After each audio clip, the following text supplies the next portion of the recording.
see here. Okay. So we're going to continue our conversation on cognitive distortions. So last lecture, we were talking about fight, flight, fawn, freeze, right? Let me turn this down. Any questions about that? Any insights?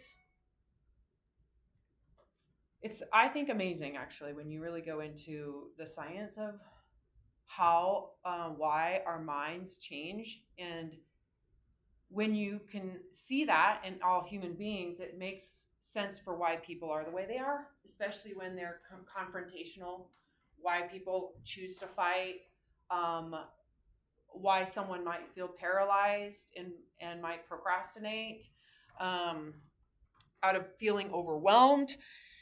I think it makes us as humans relatable with ourselves. Like we can relate to ourselves a little bit better rather than thinking it's personality trait. I think that's one of the most important things if you get out of here is that a lot of the human experience people tend to characterize themselves by, like this is my character, this is who I am. And that actually can create problems. And rather than saying, oh, this is a symptom of me feeling maybe insecure, maybe this is how I'm responding to this feeling like I can't handle it. Before I go forward into cognitive distortions, there's a few things I really want to go into around what triggers survival mode. And you need to hear this because I think this is a question in an upcoming quiz I'm going to give you guys. So pay attention at this moment. There are very specific things that need to happen for fight or flight to get triggered. Do you guys remember the first one? Like, what does it require?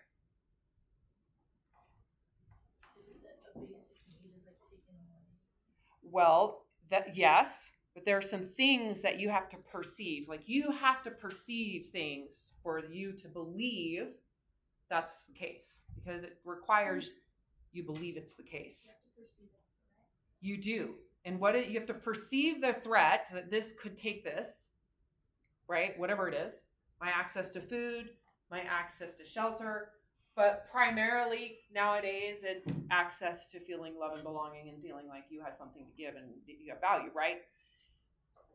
What else does that require? How do you come up with this could be a threat?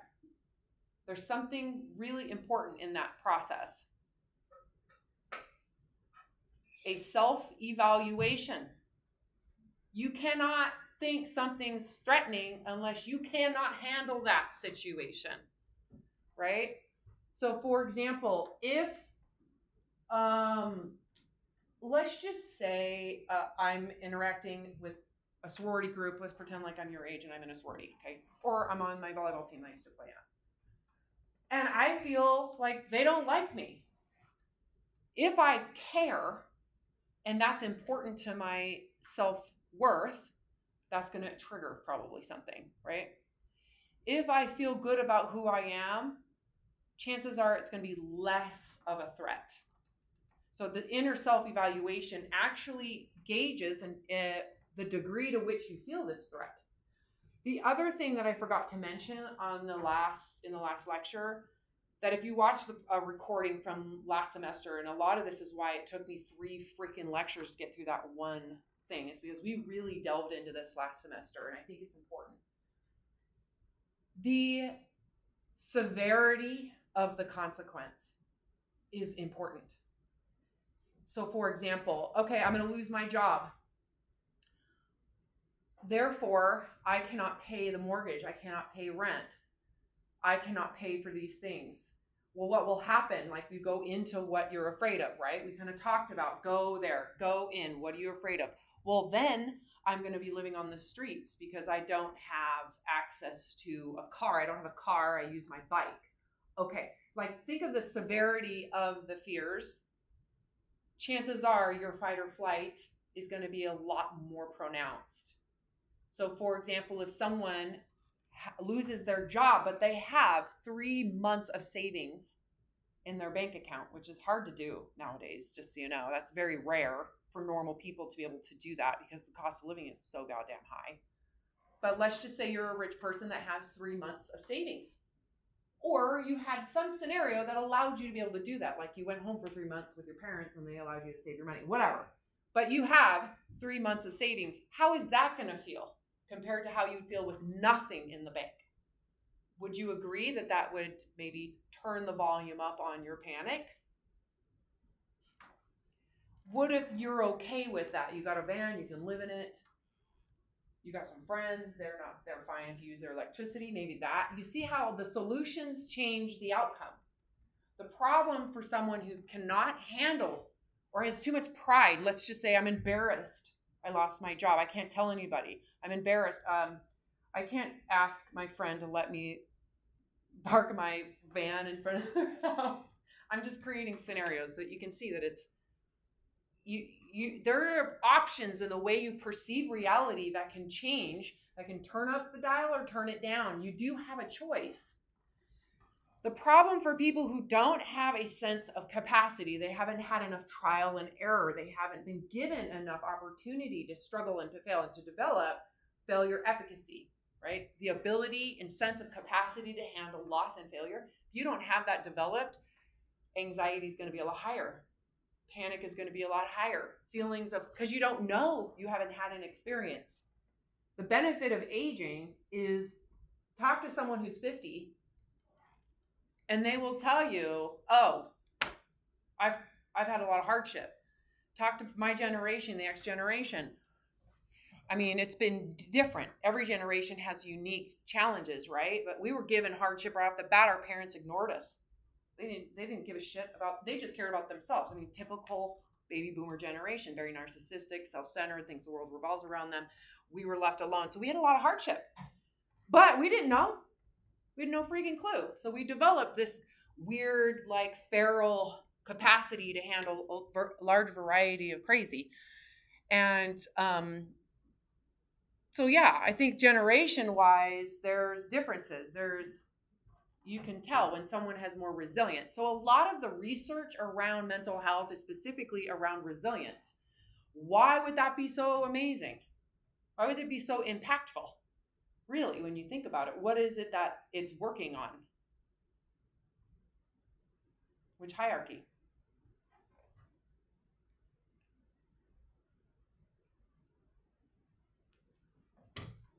Probably number 3 and 4. Can you handle hardship? Do you have the capacity? And what level of loss and hardship are you able to sustain and work through and handle? Anyways, so hear me out. 1, there has to be an assessment of yourself in comparison to the challenge. Can you handle it? Okay, and that assessment of what you can and cannot handle can change depending on the severity of the punishment, the severity of the result. That changes a lot of things, okay? Okay, moving on, cognitive distortions. Okay, you guys, imagine getting sick. Okay, I need you to really think this through.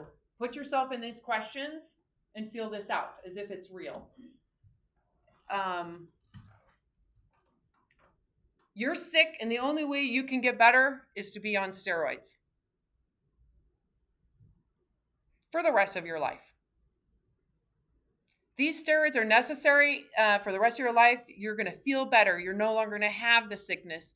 You're going to have more energy. You're going to feel like yourself. However, it requires that you gain 50 pounds of fat. How's that feel? Just be honest with yourself. Don't try to change it. Don't do anything. Just be truthful with how that feels right up front. That fat won't go away no matter how much you exercise or diet because you're on the steroids that make you need it. The fat is required for your baseline. It is part of what is required to not be sick. On a scale of 1 to 10, how bad is that for you? Lock that number in. 10 being, I would never go out. That would be catastrophic. It would be the worst thing ever. Okay?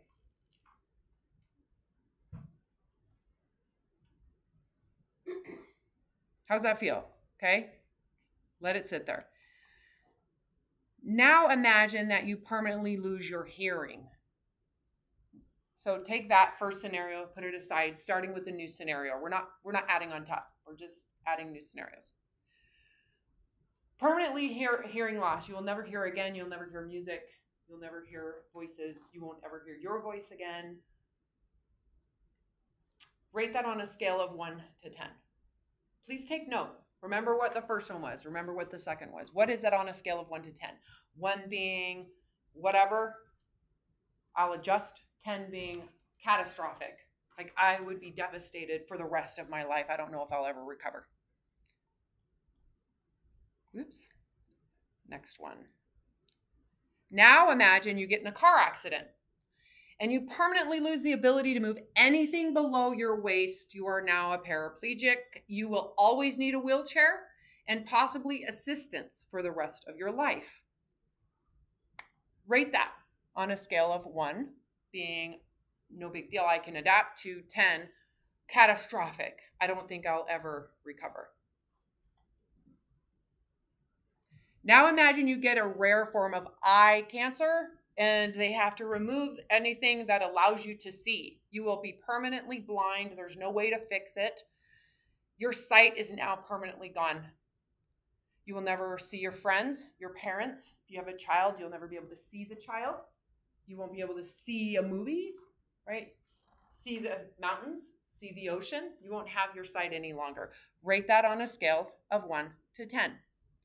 Again, there's no answer that's wrong. It is just where you're at and how you're perceiving these losses. Okay, imagine you're in a car accident again and you get burned. Like you get permanent burns all over your face and your head. Have you guys seen burn victims, face burn victims? The fat goes first. So, and your face has quite a bit of fat in it and collagen, and even your cartilage is highly flammable. So typically they are left with kind of open orifices, or the skin never goes back. Even your eyes, eyelids, eye hair, all the hair can't regrow. But you have your sight, you have your hearing, everything else is normal, but you are now kind of disfigured permanently. Rate that on a scale of 1 to 10. Now I want you to go back to the first one. I want you to rethink the first one. We're going to go back. You gain 50 pounds forever. Has that changed in your mind? Anybody have a drastic shift in what the number is for that one? What did yours change to, if you're willing to share? At first, mine was, I put it at like a 6 or a 7, and now it would go down to like a 4 or a 3. Right. This is a perfect example of what you can and cannot handle, and really looking at hardship on when it gets harder. And that was my intention, to make it a lot harder, a lot more damaging in terms of, and that's relative, right? The damage is relative. I want you to imagine, let's go to the blind scenario. Let's really think this out. Tell me what it would feel like to go to the beach if you were blind. What would the experience of the beach be like? Let's experience it in your mind. What would you be seeking? Maybe just like the warmth of the beach. You want to feel so more tactile? Is that what you're thinking? And it's like the sun. Yes, I love that. So actually wanting to feel, because you can't see where it's at, but you can feel where it's at. That's a for sure thing. What else? Hear the waves. Yeah, auditory would be kind of amazing, don't you think? What other ways would you be experiencing the beach? Would you be caring what you looked like? How important would the way you look be?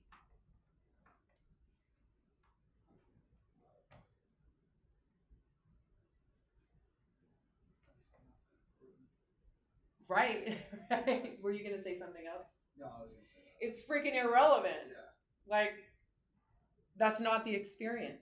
The experience is nothing to do with the way you look. You're not, this is a really important thing to process because so many people, when they go to the beach, they're so concerned about the way they look, as if that's the experience, is how I look in a bikini or a bathing suit. Do you hear how self-centered that is? That's the difference between being in survival mode and not. If you're not in survival mode, you are experiencing the aesthetic of all of your senses. Keep that in mind. Right? And I want you to also think about what it would smell like. The salt, right? Just the salt in the scent of the ocean. Wow. I mean, what an incredible experience to absorb without your eyesight. So could there be joy without your eyesight? Your sensory system magnifies elsewhere. There's studies on auditory capacity of people who lose their eyesight. They, like other night animals, their auditory, it's like gets in better shape. So knowing where things are based on sounds, echoes, edges of the room and the space, and how, again, your skin, how you're perceiving your environment through skin. That is so cool.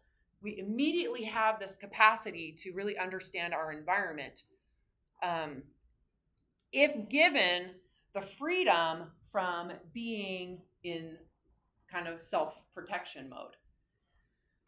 So that's just one thing that like I do with my clients when they have a ton of body image issues, is we go through scenarios where their body is so irrelevant to the scene and the experience. The body's providing the experience, but how you're perceived by others can completely distract from experiencing reality, right? That third hierarchy of need, if it is not secure, you're probably going to be concerned about how people perceive your body, what you look like, if you're in danger of being judged or shamed, how your body compares to others. So self-centered and self-absorbed in your own survival mechanism. You don't really actually experience the environment you're in. And that's how it's supposed to be. That's how it works, right? So the experience of people who are not self-absorbed in their own survival with their third hierarchy of need is the actual experience, which is that aesthetic level, right? Okay. So when you're in survival mode, when you've perceived that this is threatening and I can't handle it, because those two are the key, right? Your whole perception of reality shifts towards yourself. That's how it's supposed to work. But in order for this to be triggered, the belief that you can't handle it or that this is bad, that it's threatening on some level, like I will be shunned, I will be judged, I will be seen as a loser. So usually it's the third hierarchy you need, okay? That has to happen first. So if you have those inner beliefs, so again, these require beliefs, anxiety and feelings of badness, of feelings of low self-worth cannot happen unless there is a belief in there that you are holding yourself to and you're not matching. So let me say this again. There is an ideal or a belief that you hold yourself to. There's a comparison to what you are, and they are not aligned. There's a difference. I'm going to say it again. There's a belief, an idea of who you should be to be loved. There is the reality that you are. You compare the two, they're not aligned, trigger. That creates distortion around why you would go to the beach and be super self-absorbed about, oh my God, I feel fat, I'm ugly, I'm not going. That's what has to happen. So cognitive distortion, or CDs, are how the mind has evolved, and biologically in your brain, it changes where you're getting neural feedback and where the energy and blood and oxygen is going in the brain, where it gets lit up. It changes when you have these beliefs and perceptions. And then it changes how your brains function, how you perceive your reality. So it requires core beliefs. That is at the center. core beliefs about yourself, and you'll notice it's about self and others in future, and that has everything to do with which hierarchy? The third, okay? And some of the fourth. Then you have thoughts. Thoughts are next. Those thoughts stemming from your beliefs create feelings, and your behavior, fight, flight, fawn, freeze, is the last thing that happens. Beliefs, thoughts, feelings, behavior. That is how it goes if you need to slow it down. So, if, for example, you don't understand why you have this anxiety in certain environments, the first thing I would tell you to do is, what are you believing? Like, what's the belief here? Don't judge it. Don't be an ass to yourself. Don't hold any guilt. Just go into what you actually believe. So I'll use myself for an example. I believed that if I had body fat, I would be seen as a total fraud and failure. If I was not the perfect athlete body, I would be seen as a fraud. Aha, we knew it. She's not as amazing as we thought she was. It felt like I was going to be exposed as a fraud, as if it wasn't real, as if I don't really have the thing that makes me superior. I believed that. And so my behavior was super obsessed on what was in the food, how much did I exercise, what's my resting heart rate. I should go test my VO2 max. Let's see if I'm oxidizing more fat. Where am I at?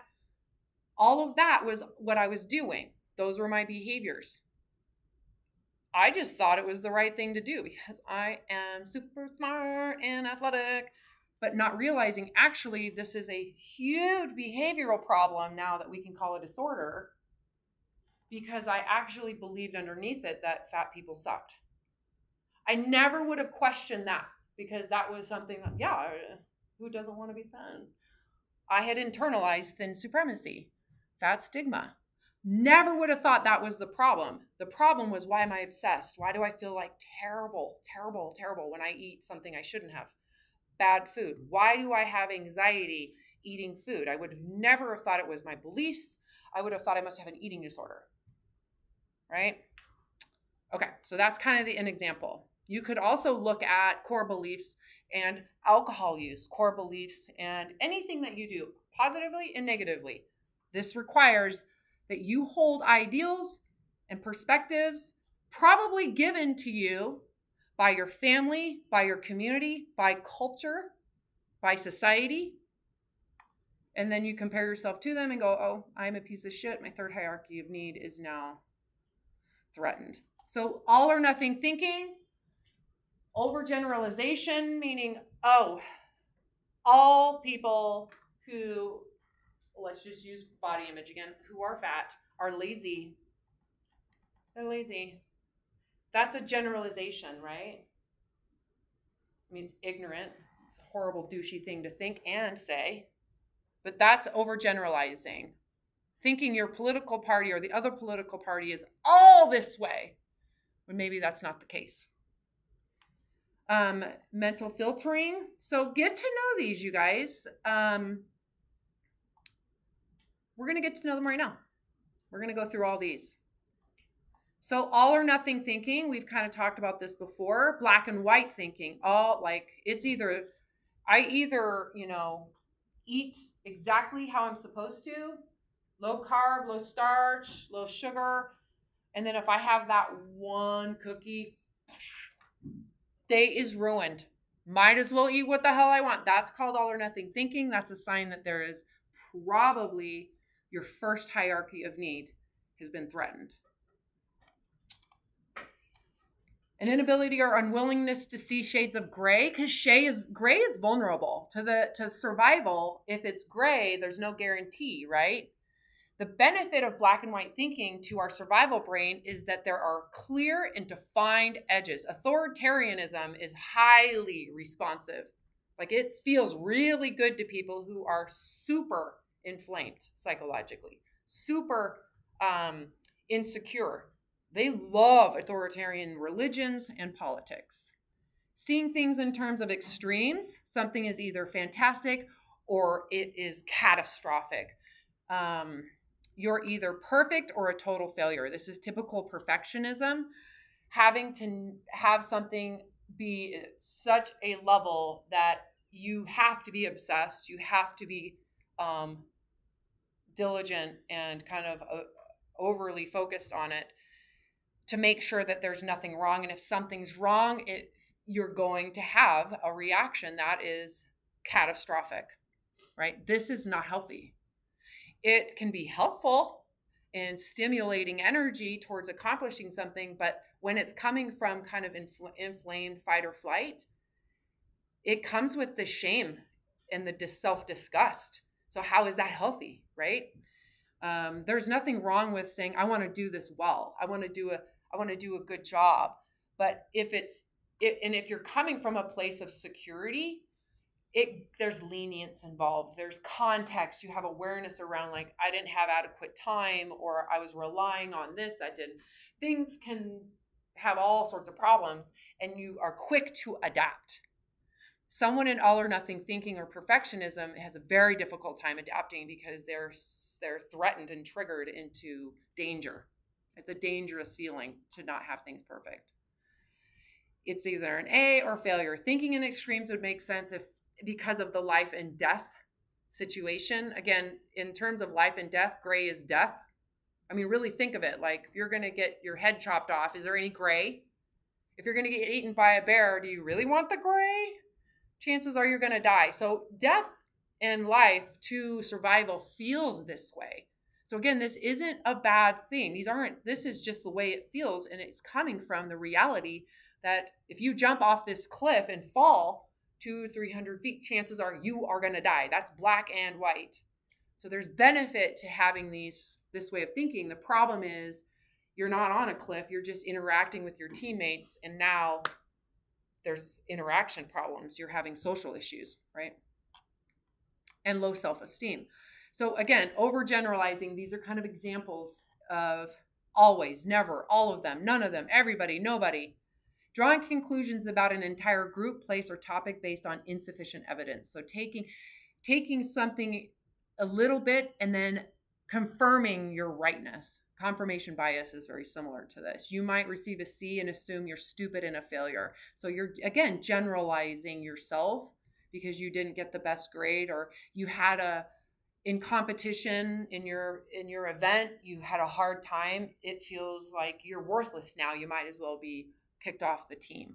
Again, that's a sign that third hierarchy of need is threatened, and you might be using competition or your performance as security.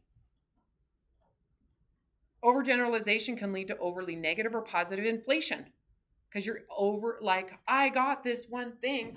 My life is going to be incredible. This is kind of bipolar-ish, right? You could say this is very similar to all or nothing thinking.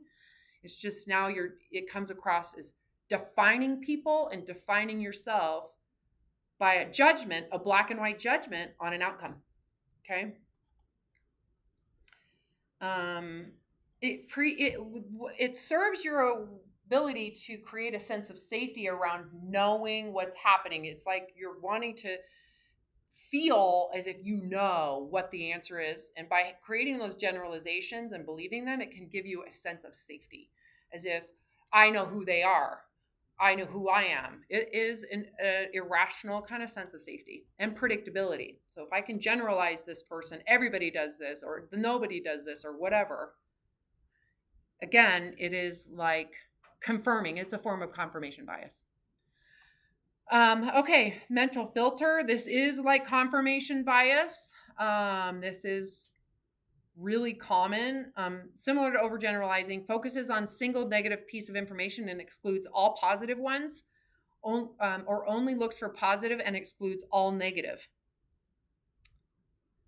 Confirmation bias, right? You're looking for what you believe will keep you safe, and you will change all of your thoughts and beliefs to confirm your beliefs. And again, this is based on beliefs that are fight or flight or survival mode based. My beliefs and my worldview is how I feel safe from threat, from vulnerability. You could use like a religious ideology or extremism. Like having those beliefs can make someone feel that they have safety. and that everybody should want that safety. Therefore, I want everybody to have the same religion. Therefore, all other religions, I will find things wrong with them because there's safety in mine. And you can think that politically. It doesn't always have to be a religion. It can be whatever belief system that you're using as the tool to have a perception of a secure third hierarchy of need. Did I just make sense to you guys? This is all about third hierarchies of need. My whatever is the best. Therefore, let me show you evidence for why you suck and why mine's always right. And this also creates like, if you have evidence that what you're doing is actually hard or wrong, or that it has negative outcomes, you might have cognitive dissonance. If you guys have heard the term cognitive dissonance, it's like a threat to your survival, and you feel it. Okay. One partner in a romantic relationship dwelling on a single negative outcome. Have you guys experienced this? One partner in a romantic relationship is dwelling on a single negative comment made by the other partner and viewing the relationship as hopeless and lost while ignoring years of positive comments and experiences. I've been there with my husband. I mean, again, feeling inadequate. There's something I believe inside myself or that I need, and he's not giving it to me, so there might be some codependency there. I mean, these are normal human interactions, but they cause drama, right? Again, confirmation bias, not seeking out objective facts you don't want to. It would suck to go to the database and find out that what you're saying, actually there's evidence that it's not necessarily as true as you like to think it is, or there are negative, like maybe it's not healthy. You're always supporting things to confirm your bias, only remembering information that upholds your beliefs. Anything that actually shows that it isn't, you will actually find reasons why it's wrong, even though it's really not. You'll do everything you can to convince yourself and others that it's right. You will ignore all information challenging your beliefs. Okay, discounting the positives. I do this a lot. This isn't uncommon. So you do something, your work is positive, you get positive feedback, and you're assuming, oh, well, that's because they say that to everybody, right? Like my supervisor's like, wow, this is great. Sure. Mm-hmm. You say that to everybody. That's discounting the positive. How many of you done that? Right? You don't believe them. You're like, mm-hmm. You're manipulative. Yeah. This is like, what is it called? What is it when you're in a program and you earn to be in the program, but you think you're imposter syndrome. That's this. It's a thing. This distortion perpetuates negative thought patterns, even in the face of strong evidence to the contrary. Positivity might trigger fears of increased attention and being visible. So this is, for example, with working in the medical weight loss industry, I would have clients come in and they would have positive physical outcomes to all the work we were doing, enough that someone would see the visible changes and it would create panic, like they had lost. I mean, I don't like to focus on that outcome because it's so body image oriented, especially in a thin supremacist culture, but they lost like 50 pounds. You can visibly see it, right? Even though that's not our focus. And other people focus on that.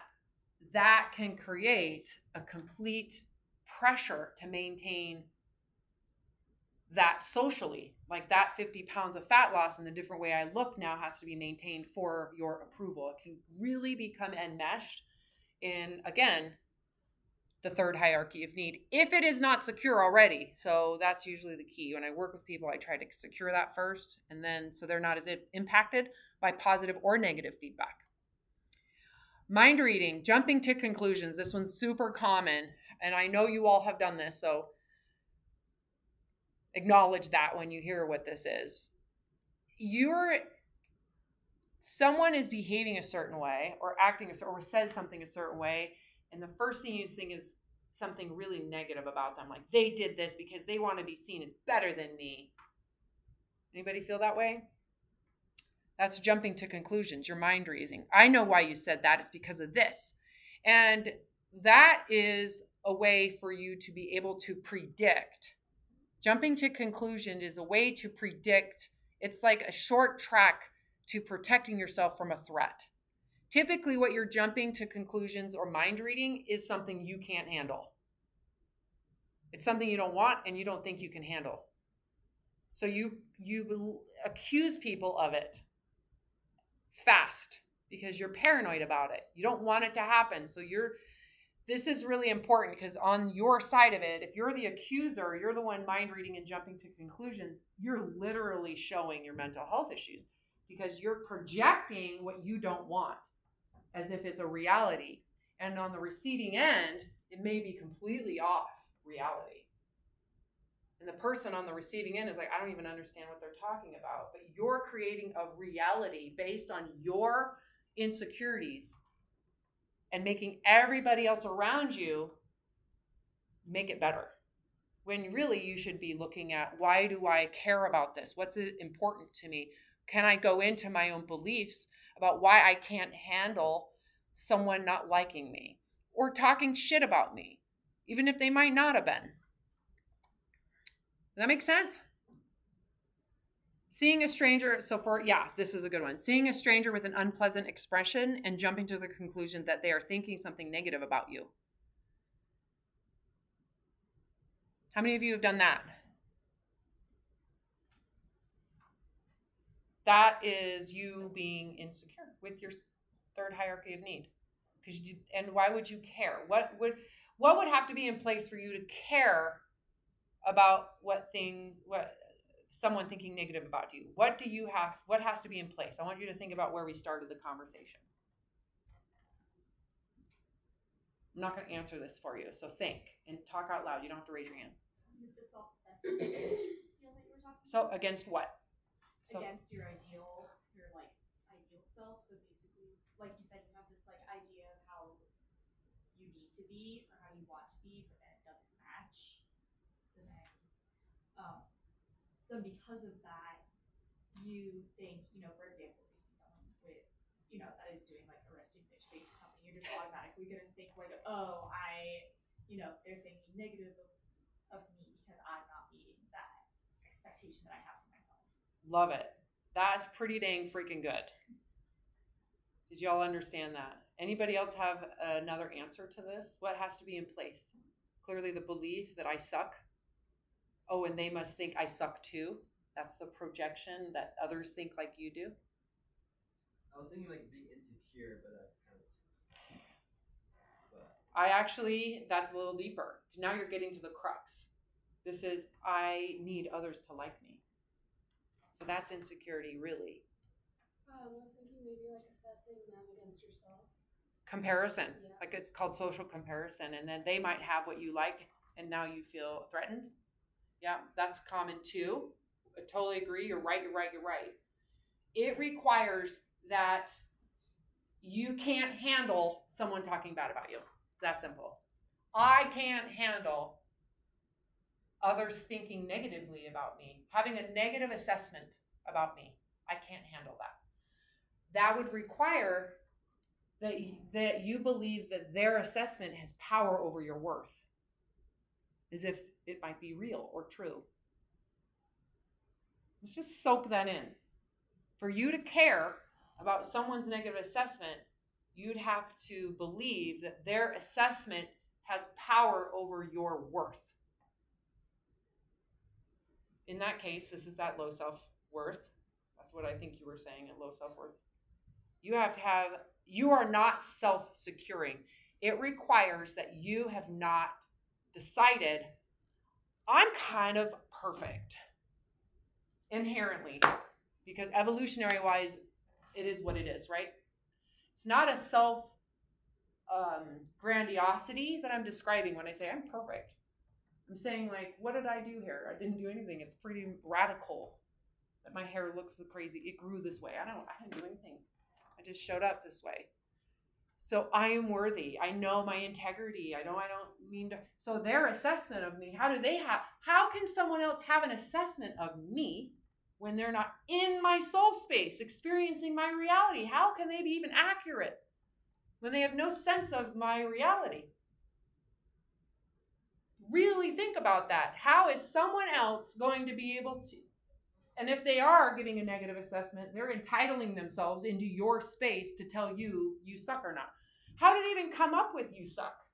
How does someone else come up with an assessment of negativity with you? What does it require of them?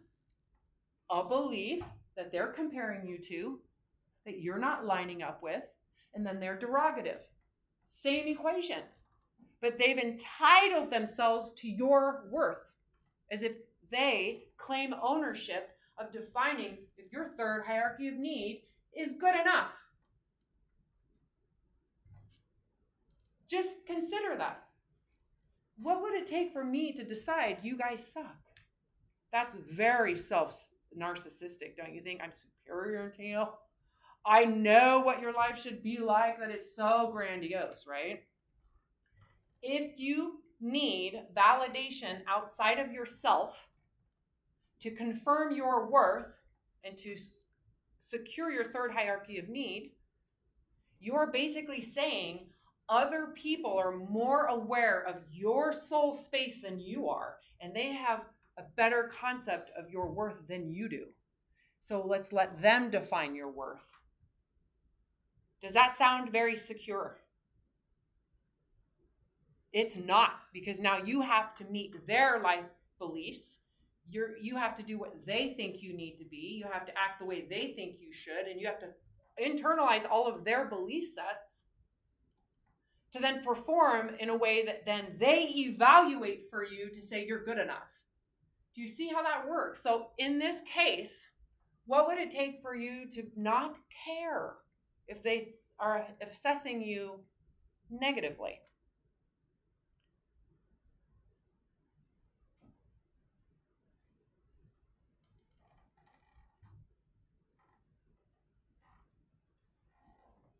Would it just be self-confidence? Yeah. So you'd have to secure your sense of self. And it is a confidence. I would say confidence is efficacy. You could use confidence kind of with efficacy. That's esteem, competence.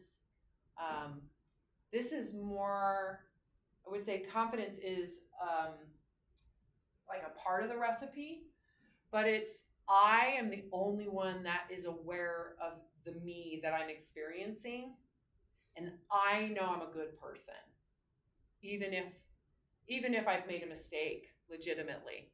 Like I made a mistake and this was not good and I hurt people. I know I'm a good person. I don't need someone else's to give me that.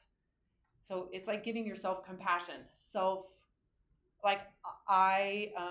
it's like giving your reality the space to exist, and that it has a right to exist. That's a better way to say it than I'm perfect. But that is what I'm saying, is I am a human being that has a right to exist, and I'm the one that understands my own existence and all of my life experience that brings me to this place. And their assessment is flawed. They don't, even if there's some truth in that I made a mistake and this was a bad outcome, they don't really understand the context for me and where I'm coming from. I'm the only one that can understand that. Does this make sense? Other people's assessment is super inaccurate. It cannot be accurate. It's impossible for them to be accurate.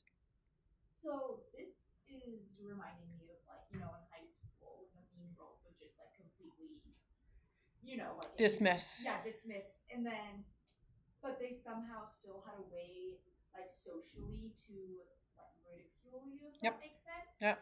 So. And ostracize too. Yeah, exactly. So how, in that case, would you like convince? You know what I mean? Like convince yourself about that when everything would be against you at that point.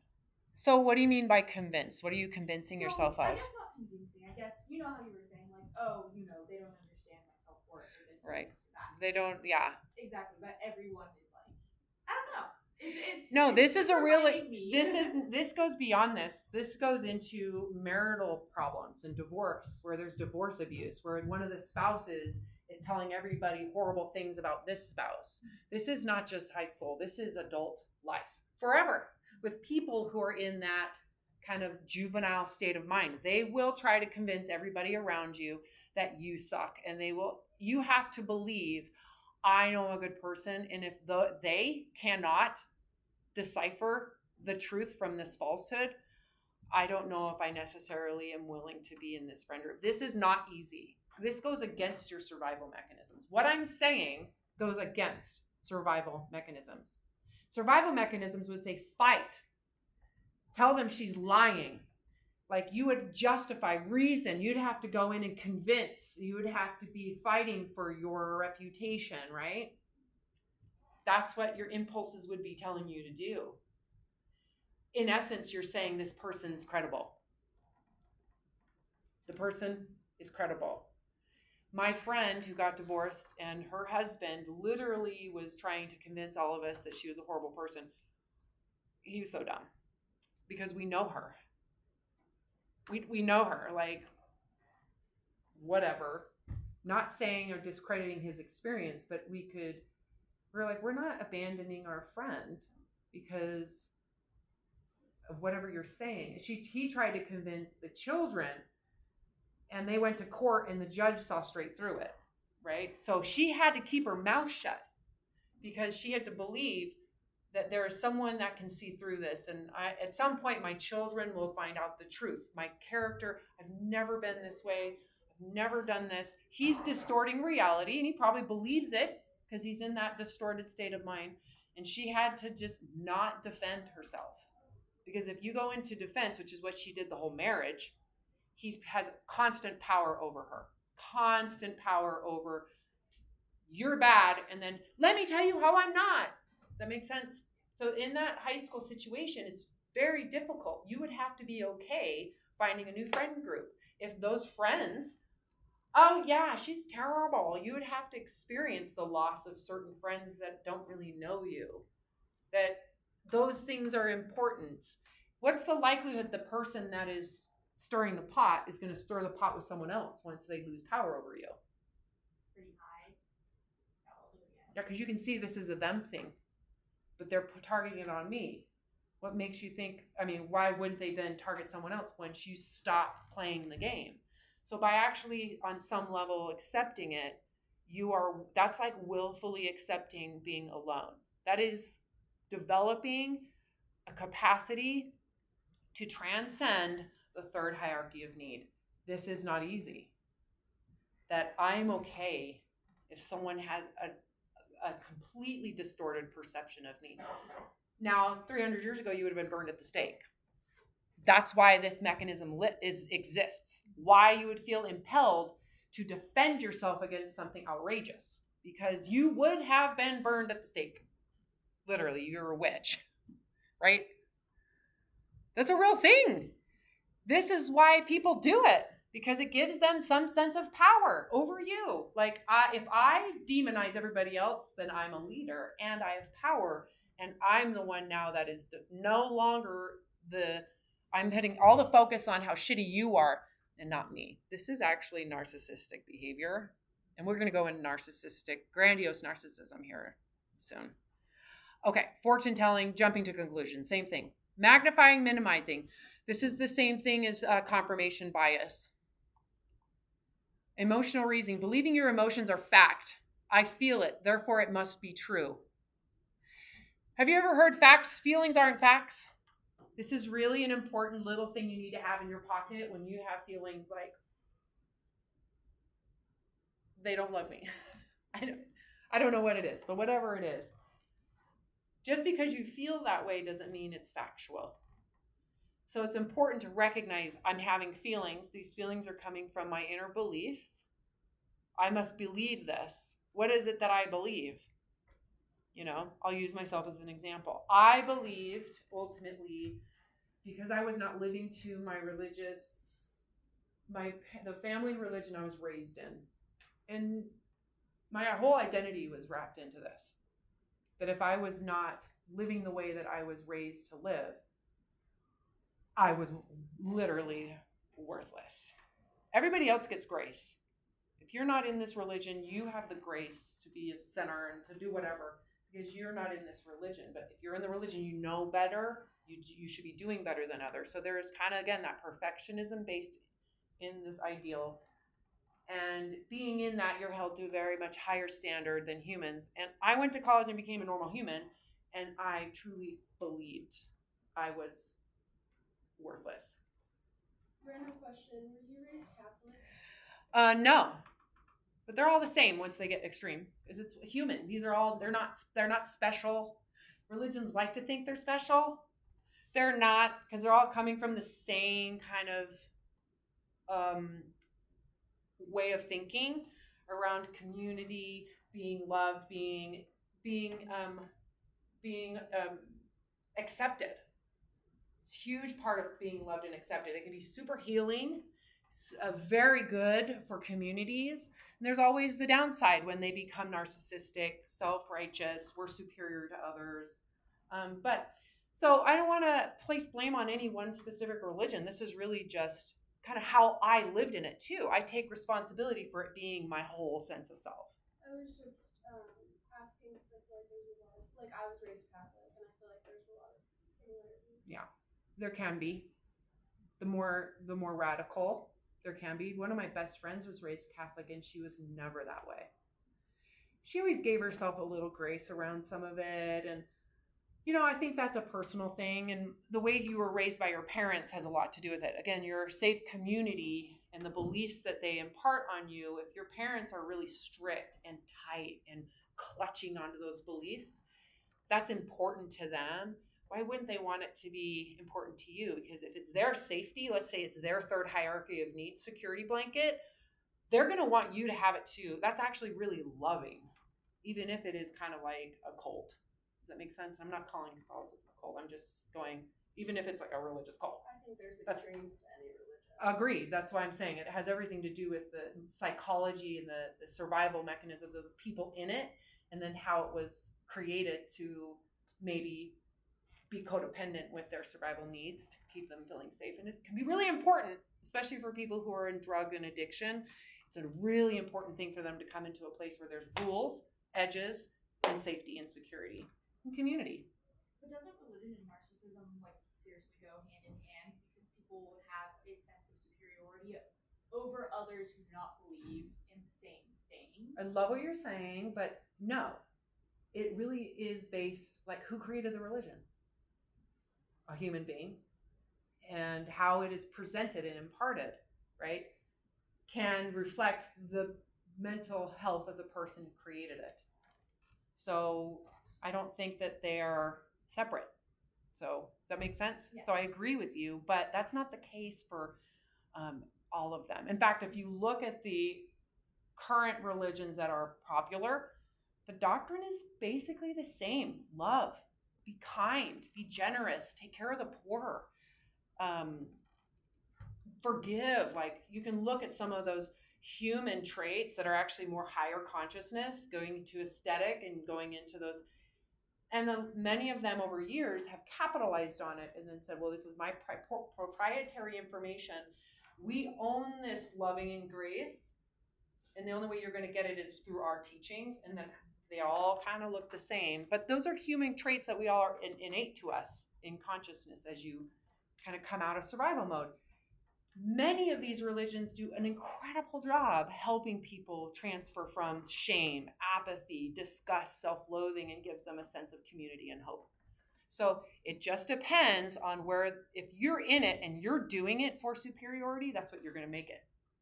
Does that make sense? And if there's more in that community, in that state of mind, then you can see that would transfer into how it's characterized and how they talk in that community. And then you could see that would be really attractive to someone who wants to be a part of that. So is it really the religion, or is it the community, like what it's attracting? This is a great conversation, because I have family members that are still very much into the religion, and we love each other and they're fine with me. I believe they wouldn't be. That was my point. I actually thought that they would disown me, discard me. I'm an embarrassment to the family. I was so wrong. But I believed it. That was emotional. My feelings were fact. I failed, therefore I am a failure. I feel shame, therefore I am worthy of shame and disgust. I just didn't think they came from my beliefs. I thought that it was real. I didn't go, that belief kind of sucks compared to my true character, or maybe the belief is sucky. And part of that is because I never questioned the authority in the beliefs, that it had an authority over what makes the human good. What makes a human good? Well, this religion says this. It became the authority over my sense of goodness, as if I owed that religion all of my goodness. And if I couldn't follow it anymore, what do you think the consequence would be for anybody under those circumstances? Shame and disgust. I felt bad, therefore I am bad. So that's what emotional reasoning is. Anybody else want to say something?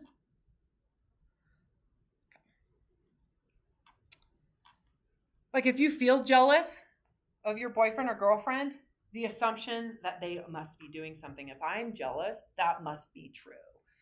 She's cheating on me or he's cheating me on. Again, this is you're projecting now what you don't think you can handle. Your jealousy is telling everybody around you what you can't handle. Again, that doesn't mean it's a bad thing. It just means that's something that you are jumping to conclusions about because it's something that would be really hard for you to handle. Like, it would be helpful for you to assume those things because then you're not caught off guard. And that might be something that you might not like, the pain of that. Should statements, that is ultimately beliefs about a concept of what you should be like, and then saying that's what you should be like, and then there's your reality. So should statements always come from beliefs? Usually they're given to you by family, culture, systems, and then you're comparing yourself to it, and then you're not that. I should have gotten all A's. Well, really, if you look at the big picture, should you have gotten all A's? I mean, it was overwhelming you. You could have gotten all A's, but you would have had to been isolated, had mental health problems because of that isolation, right? Like looking at the should statements usually are wrong. Should statements are usually wrong, just so you know. I should do better. Well, why are you saying that? Because you have this grandiose idea of what you should be, but you're saying what you are sucks. Which one's right? Which one's wrong? So questioning those beliefs. Labeling. This is, again, overgeneralization, assuming someone struggles, therefore they suck, they're a piece of shit. I labeled myself this way. Personalization, taking everything personally or assigning blame to yourself without any logical reason, assuming you are the reason a friend did not enjoy a girl's night out. Oh, it must be me. Again, that's very self-centered. That's a sign that you're feeling insecure. And you need others to validate or you're sensitive to invalidation because of other people. This can be common if you are raised by someone who's super narcissistic, because you're positioned in a relationship where someone is, I need to be in the right and I need to be seen as superior, would require that you perform for that person and they have to be delighted. They like the power. Someone in a grandiose narcissistic state loves the power of making everybody around them the problem. I'm a victim of you. I'm a victim of you. And it's your fault that I feel like shit. You made me mad. So if you're raised in that environment, there's a weird inherent feeling that you're the most important person to someone else's happiness. Because that's how a grandiose narcissist positions you to think. That's called vulnerable narcissism. Have any of you guys heard about this? Grandiose and vulnerable narcissism. So a grandiose narcissist truly thinks they're superior. I am the most best and you suck and you suck and you suck and now I'm embarrassed because of you. And then the vulnerable narcissist is needing validation from that person and goes, I should be better. I need to be perfect. I should have a better body. I should have my hair better. And you're constantly getting conditioned to perform for that. So people who have vulnerable narcissism can be seen as, wow, they're narcissistic, but they're usually the kinder ones. They're usually the ones that go to therapy. They're more willing to say, I don't know what's going on. I'm miserable because I broke my nails and I look like shit. I mean, so you could see, like, why are you holding yourself to these standards? But there's an air of humility with that side of it. And then there's always the grandiose person that says, yeah, they should be humiliated. So keep that in mind. Again, we're going to go into narcissistic relationships later because I think they're important to recognize in yourself and in others. Control fallacy. It has two beliefs. One, that we have no control over our lives and are helpless victims of fate. That would be on the lower end of consciousness. Remember the shame, guilt, the apathy, fear, that low end of that spectrum. That we are in complete control over ourselves and our surroundings, giving us responsibility for the feelings of those around us. Both of these are kind of on the extremes of the spectrum of distortion. It's her fault I'm pissed. I didn't keep her happy. I didn't take her seriously. She cared for me. Maybe I should have been a better partner. Can you see how that's like the grandiose narcissist and the vulnerable narcissist? Fallacy of fairness. We're almost done, you guys. Fallacy of fairness, the assumption that life is supposed to be fair, and then judging every experience by its perceived fairness. This one's a hard one. But ultimately, I think it's an illusion to even think things are fair or that they're not fair. Because how do you gauge that? Reality isn't fair, and believing it should be can foster negative feelings when we are faced with proof that it's unfair. This would be like, I really worked hard. I did the best, and it's not fair that I didn't get my reward. I thought I was going to get the reward. Like, I think my generation has this quite a bit. Like, we did what our baby boomer parents told us to do. They told us if you work hard, if you are dedicated, if you keep on working and work some more and keep on laboring, you will eventually get what they got. What they didn't do, they didn't really do very much. It just got handed to them. But we have to work really hard, and we never got it. 9/11 happened. I mean, have you guys seen any of this? Like, we're the ones that are kind of missing in the background. It has a lot to do with the fact that everything our parents told us to do, we never truly got anything that they told us. So there's a little bit of like, we're a victim in that. This is why we hate our parent baby boomer generation. I'm trying to make fun of my generation. Fallacy of change is expecting others to change when given enough pressure and prodding.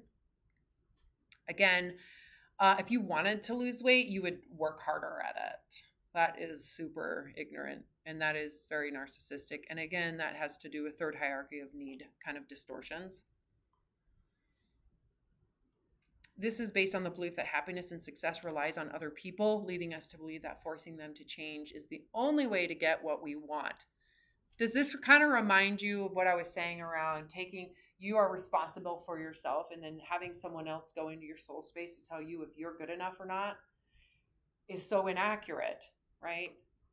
This is kind of the same, but in reverse. Like, my husband should perform for me. Like, he should know better. He should be a better person. I want to make sure that he changes so that I'm comfortable with him. Like, he should do what I need. So that's just kind of wrong, but it is how we function in survival. If we're insecure, but also believe that we have power to try to convince others to do things the way we wanted to. If I just encourage so-and-so to stop doing the things that irritate me, we'll have a better relationship. Sound familiar? Anybody ever been told this or told someone this? That's fallacy of change. And that means you don't really care about the person anyways. You actually just care about yourself. Always being right. You position your mind to be in the right, even when there is evidence you're wrong. So you can kind of see these all are the same in some level. The importance of this black and white, I'm right, you're wrong, is that it gives you a sense of security. There is a sense of security that if I'm right, then I have the rules, then I know the ways, then I have direction around being safe. For example, arguing over political views for far beyond the point where reasonable individuals could conclude that they should agree to disagree is an intellectual battle that must be won at all cost.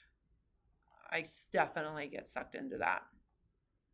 And I think this is the last one. Heaven's reward fallacy. Belief that your hard work, sacrifice, struggles, and suffering will result in reward. That is not the case. Unfortunately, it's not how it works. Sometimes it does. Sometimes it does. But don't expect it. That puts yourself into a position of victimhood and loss. Sometimes, no matter how hard you work, you were born the wrong race. You were born in the wrong country. You were born into poverty, and it's very difficult to change class. Lower class to middle class, super, super, super difficult because you have to take out all the loans. So even if you get the job, all of your income goes to paying off the loans. Someone in middle class doesn't have those loans because they had the money. So you just need to know, like, there's an illusion around this idea that you work hard, you'll get what you see on TV or TikTok. Usually you're watching someone super rich and they were born into it, and they might have a belief that I worked hard, I earned it, when they might have just gotten privileged. So be aware of this stuff. Expectations about reward often don't include the risks. That reality doesn't always work that way without knowing that risk. Disappointment, frustration, and anger, even depression when the award doesn't materialize, can occur. So cognitive behavioral therapy is one of the most important forms of therapy. If you've ever gotten therapy, you should ask your therapist, do they do cognitive behavioral therapy? The whole point of this is to go into your beliefs and to pick them apart, because what you believe that was installed, think of it as it was an installation into your software, installed at high school, junior high, freshman year of college, moving forward, installed from a relationship, a friend group, a boyfriend, a girlfriend. These are installed ideals and beliefs that you may have never thought were wrong or distorted. Cognitive behavioral therapy specifically goes into your beliefs. Why do you think you can't handle that? What is it about that that is so hard? Let's actually process. Is it really that hard? What if that actually happened? This is not this. I'm afraid that my parents won't love me. Oh, that's not true. They're going to love you. That is confirming their belief system. That is perpetually keeping them in that space. Another example. If I eat that, I'm going to be fat. No, you won't gain fat. You're basically saying fat people suck inherently. You're actually confirming that belief that they're holding themselves to. Cognitive behavioral therapy is the opposite of this. Okay, so what would happen if you gained a bunch of weight? I'd be a terrible person. Well, is that true? Right? You're specifically going into the beliefs that are creating the distortions that create the fight or flight reactions. And by questioning the belief and dismantling it, all sorts of problems go away. So that's where we're headed. We'll be talking about the cognitive behavioral therapy on Wednesday. We'll see you guys then.